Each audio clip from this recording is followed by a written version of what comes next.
Alright, I'm reading from a book I wrote a long time ago called Dallas Pimiento.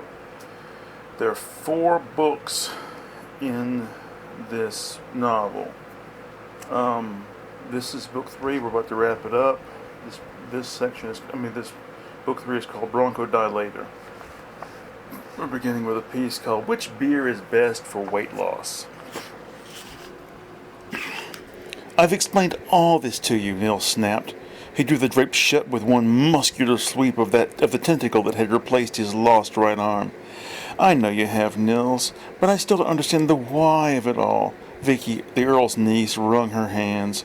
She hated disappointing anyone, most of all Nils, her uncle's business partner and telepathic consort of nearly 30 years. Nils took up his heavy mug of coffee and held it under his upwardly pointing chin.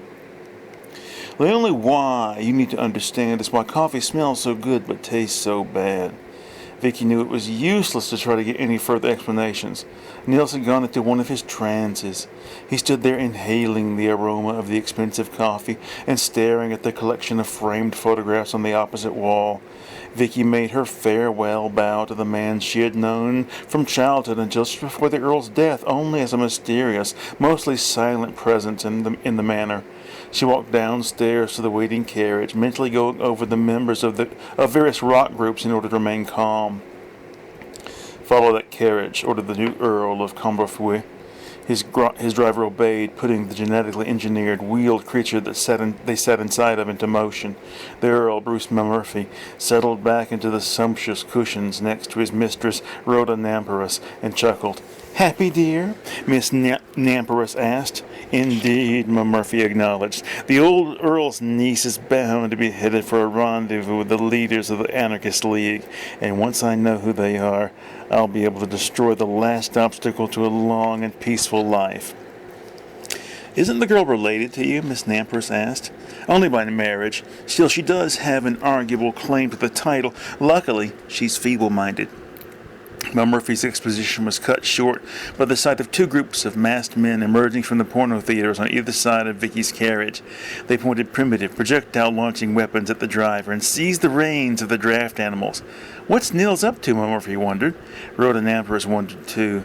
She hoped that Murphy would at least begin to audibly offer theories. The recorder hidden in her tiara was running. "What were you wearing that hat for?" Secure in his tiny armored box, Lyndon Franker traveled the 10,000 leagues from Base 8 to Legomopolis, the box strapped to a sledge pulled by 3 of the giant 2-headed tar beasts of Apellium. Twice a day during the long journey, a trusted servant poured a nutritive juice into the feeding tube that ran through one of the iron-plated wooden walls of Franker's box. This juice and the bed of sequentially illustrated magazines upon which he lay were all that sustained him. "And what became of his wastes?" asked the perceptive Prince Cimeraldo, son of the late Pigpesh Emperor, on hearing the beginning of the tale of Lyndon Franker's journey to Legomopolis. Thus, from a child's simple but obvious query was born the Commentaries of Good Value, from which sprang the School of the Obvious, and are collected in the Vocaxpedus Minor, that ancient book which no scholar of any ambition or repute would be without. The general trend of modern thought on the subject is that no waste removal system was necessary due to the unique nature of the nutritive juice, the recipe for which is, of course, lost to us. However, one would have been quickly rebuked should one have speculated so in front of Lyndon Franker. He remembered the discomfort of having to make his daily eliminations into a small chamber hidden in the floor of the box, as well as the chore of then having to grind up his fecal material by means of a hand crank, thereby allowing the dirty business to fall to the road to be trampled by the legion of soldiers that accompanied Franker, box, sledge, tarbeast, and the rest of His Majesty's staff on the trip. The urgency of His Majesty's summons and the great delicacy of the errand that Lyndon Franker was to undertake on his behalf obscured the more unpleasant details from the immediate inclusion in contemporary records. I alone have uncovered the truth. In a cache of artifacts unearthed in the process of digging a latrine in my backyard for the neighbor's children, I found the whole story laid out in Franker's own messy hand. Subsequent reenactments of the journey by the Department of Ecology at the university have given credence to this version of events, although the exact recipe for the nutritive juice remains unknown. stricken for a chicken lung champion. It could have been so much better, thought Lyndon Franker as he finished reading a sequentially illustrated story in issue 27 of Walk Off, the magazine for delinquents. Probably he would have elaborated upon his initial criticism had not the distinctive sounds of his box being opened reached his excited ears. "Can we be there at last?" he asked himself. His question was answered in the affirmative, as the unique bronze key that only the chief steward of His Majesty's household possessed turned in the lock, and the box was opened in one of the interior forecourts of the Imperial Palace. All bowed to the great Lyndon Franker, special agent of the Emperor himself, as he stepped unsteadily out into the dusk. Only the chief steward remained unmoved. He merely nodded at Franker in recognition of an equal in the hierarchy of the court. "Special Agent Lyndon Franker will be escorted to the room of affectation," the steward cried. A half-dozen servants in uniforms whose designs denoted exactly their positions and functions helped Franker through a portal into the interior and to his quarters. There a different team of servants prepared his bath, helped him with his new clothing, and served him dinner. As Franker lay down in the comfortable bed, he allowed his mind to run ahead to the next day's meeting with the Emperor. As he speculated about what his great employer would ask of him, he allowed himself the luxury of nervousness, but only for a moment. After all, he was a highly disciplined man.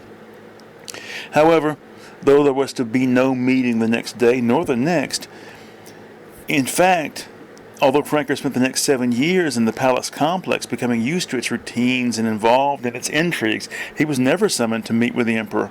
Obviously, he saw the Emperor on occasion during certain court gatherings and celebrations, but he was never allowed to speak privately with him. All his entreaties disappeared into the palace mail system unanswered. "This is growing intolerable," Franker said one day to Laird Foxfur, who had become a close friend during the years of life in the palace. "I'm wasting my life here." "Have you thought of leaving without permission?" asked Foxfur. "I know I have."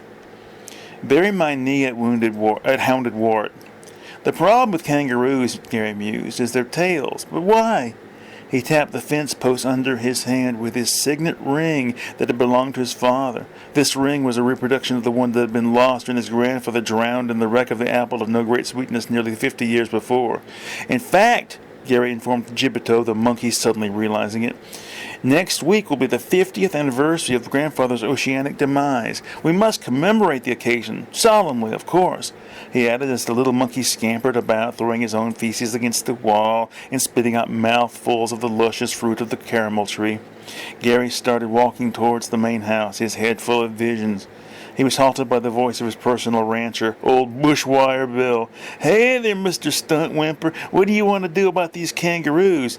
"I'm leaving it up to you, Bill," Gary Stunt Whimper called over his shoulder. "I've got important business to attend to." Leaving it up to me, is he, Bushwire Bill?" said the Chad, the brain-damaged lad who served as his assistant. "Well, then I'll do what I want with him." The tough old man reached a leathery hand into the back of his golf cart and withdrew a rifle of ancient manufacture.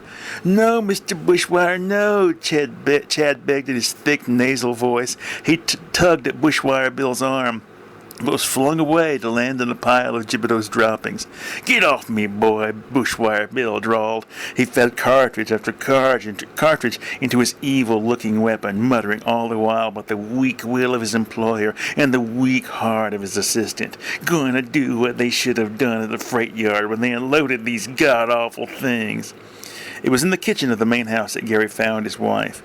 "I've just had the most wonderful idea, Azalea," he spoke quickly, as he did when possessed by a new idea. "And what is that, my dear?" asked Azalea, Stunt Whimper idly. The sound of gunfire outside drew Gary to the window. "I hope that's not thunder," he said. His schematic partakes of no dialogue. Rudd Inferno could barely hear the TV. He stood at the back of the large so-called break room, holding a thick, greasy sandwich that dripped down his arm and onto the floor.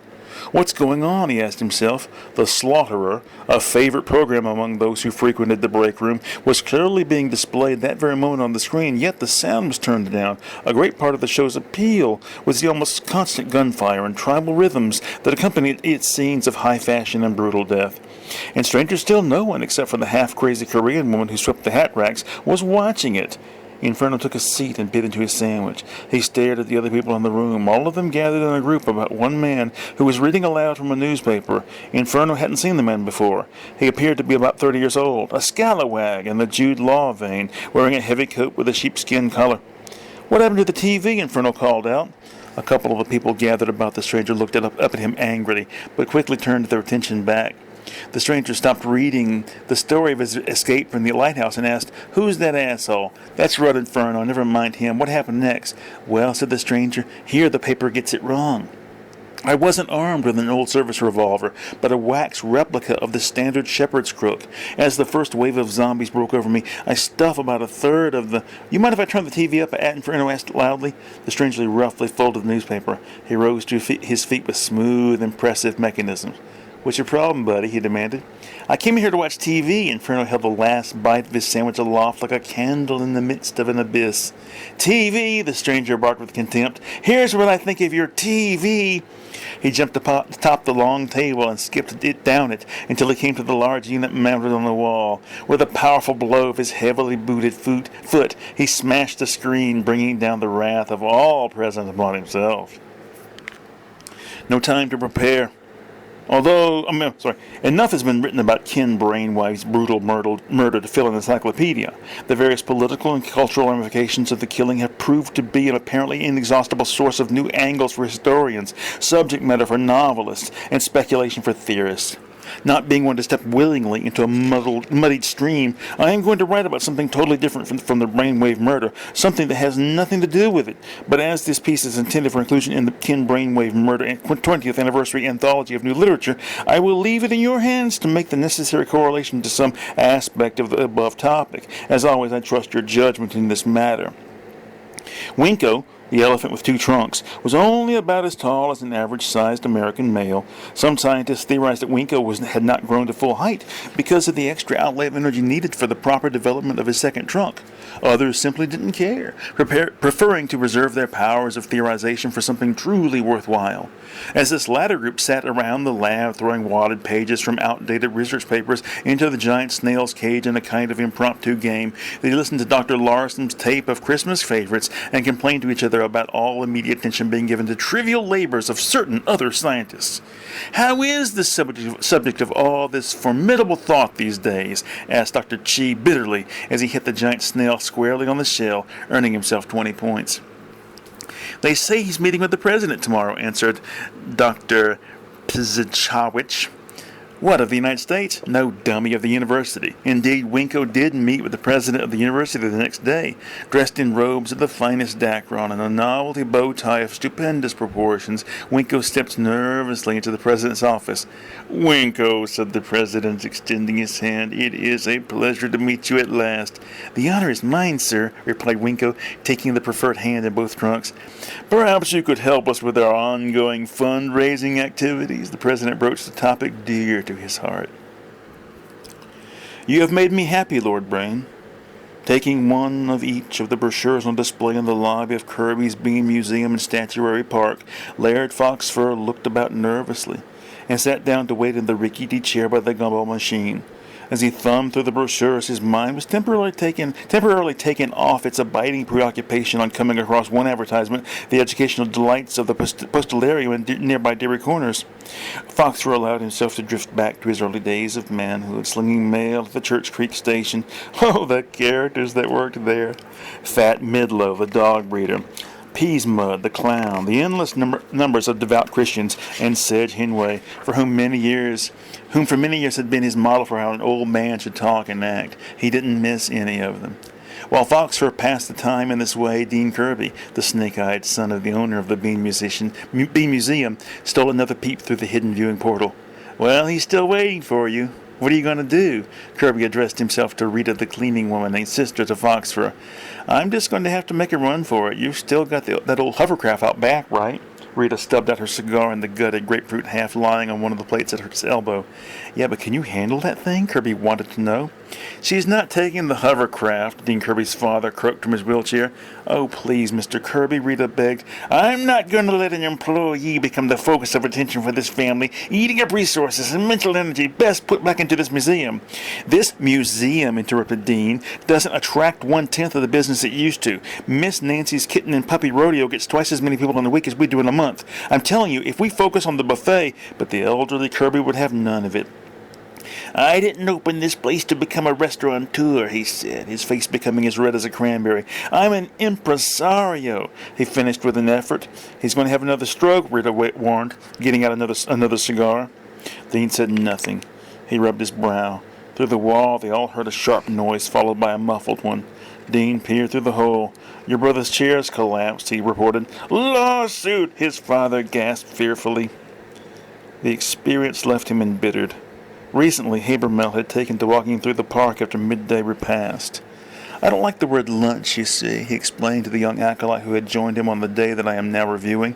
Why not, enlightened one? Asked the acolyte, who was eager for knowledge. His name was Merle Boogersby. He came from one of the farming communities at the foot of the Dungwash Mountains. It rhymes with bunch, replied Habermel. Makes me think of bunches of grapes. He walked through the first falling leaves with his hands behind his back. Your hatred of grapes is legendary, enlightened one, Boogersby intoned. He would do anything to ingratiate himself with Habermel. Later, as they reached the end of the park, where the enlightened one usually took a cab back to his starkly furnished townhouse, Boogersby offered to give him a lift in his vehicle. That's very kind of you, Boogersby. Service is the first hallmark of congratulations. Habermel nodded, agreeing to the arrangement. Is it? Boogersby asked excitedly, hurrying away to get his vehicle.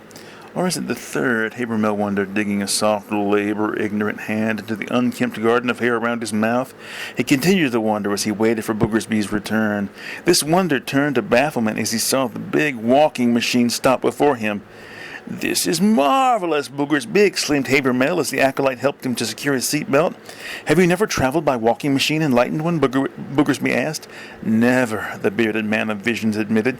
You're not as enlightened as you could be, are you? Thought Boogersby, though he immediately chastised that perverse part of his brain responsible. He put the walking machine into gear and asked Habermel, You live on Pelican Concourse, don't you? Yes, that's right, Habermel responded. He was fascinated at the array of controls before him. He knew enough, however, not to touch anything. He also knew the worry about the yawning hole in the street just ahead. Look out, he said calmly, just before the walking machine tumbled into the hole. As it fell down into the endless tunnel to oblivion, Boogersby realized they now had more time to talk. Try what the plumbers call fetish analysis. Taped to the back of Mr. Fugwooger's chair was the simple appellation, the Devourer. This adequately described for all those under Mr. Fugwooger's direction their feelings towards him. Some bold individual, certain of not being caught, had put that crude piece of signage there, little realizing how it would appeal to Mr. Fugwooger's vanity. The word stayed, but the one who had put it there, hunted down like a missing screw, was dismissed. Now that everything's in place, thundered Mr. Fugwooger through his bony hands cupped around his mouth. Let's see some action. He gestured like a magician at the large but crudely constructed soundstage, his gesture causing a dozen men in astronaut costumes and a dozen women in green body paint and pointed ears to come to life. I say, Commander, said one of the men, could these be the life forms our ship's mechanical brain detected? If they're not, responded the one addressed as Commander, his fist planted squarely on his hips, I'll still take them over any toxic fungi. His large teeth were bared in a manly smile, and his men followed suit with hearty laughter. One, whose uniform was adorned with a red bandana, even yahooed. Invaders, Princess Estrella, said one of the green women. What should we do? The princess, easily identifiable by the Art Deco crown on her head, replied in a haughty voice, We will defeat them as we always do, Titania, with our wits. Prepare to fire! She cried. At her command, all the women bared their bosoms, each well-formed breast topped not by a nipple, but by a laser cannon. What'll we do, Commander? Asked an astronaut. They're things, or guns. Easy, son, advised the commander. Remember, we have guns of our own. As he began to undo the buckle at the front of his spacesuit, the sky overhead flashed. A puff of smoke, accompanied by a sound of thunder, appeared in the middle of the two opposing groups. When it cleared, there stood Jesus Christ, dressed as Groucho Marx. Stop, he cried, arms upraised. There is a better way. Cut! Bellowed Mr. Fugwigger. The astronauts, aliens, alien women, and Messiah all turned towards the approaching director. Johnny, that sucked, he said to the man playing Jesus/Groucho. If you can't do better than that, you're out of here. The commemorative relaunch. Pasted to the side of the old sedan chair was an advertisement for Luke's admonitory salve, a defunct product that yet carried a cachet of hope and confidence in the rural area in which the sedan chair, its occupant Gragenbag, and his two servants Mifter and Nublin found themselves. Yes, sir, with this on display, said Grabenbag a week earlier, stroking the freshly applied label, we'll have no trouble with the natives, I assure you. He stood in the courtyard of his family's traditional seat of power, Grabengabbers, a colossal state house of stone and discordant furnishings. I hope you know what you're doing, Rex, Moldy Virgil, Gragenbag's old college chum, downed his wine in one gulp and placed the empty glass on the tray held by a nearby servant. Oh, don't worry about me, Moldy. Gragenbag tilted his head back so that one could see his nostrils for the gaping holes that they were. He brought his head back down upon uttering his next sentence, so that his eyebrows faced Virgil like twin bumpers on some particularly determined automobile. It's you whom I'm worried about. Why's that? Your film career, answered Gragenbag. When are you going to get back to doing funny films? That's your strong point, not this rambling existential melodrama. You don't understand, replied Virgil, growing red-faced. I have to go lie down, he muttered, dashing from the courtyard. I'm right, you know, Gragenbag reiterated to Mifter and Nublin, who were also standing in the courtyard, having their boots and leggings adjusted for the journey ahead. They merely raised their eyebrows in acknowledgment, smiling indulgently. Neither had seen a film in his life. Such high-minded crap isn't for me, Mifter confessed during a discussion of the arts one night in the Manor's kitchen. Nor for me, agreed Nublin. The puppet shows at the temple have always been good enough for a laugh. Not just a laugh, Nublin, Mifter added, taking his hand-carved pipe from his mouth. I think they make you think, too.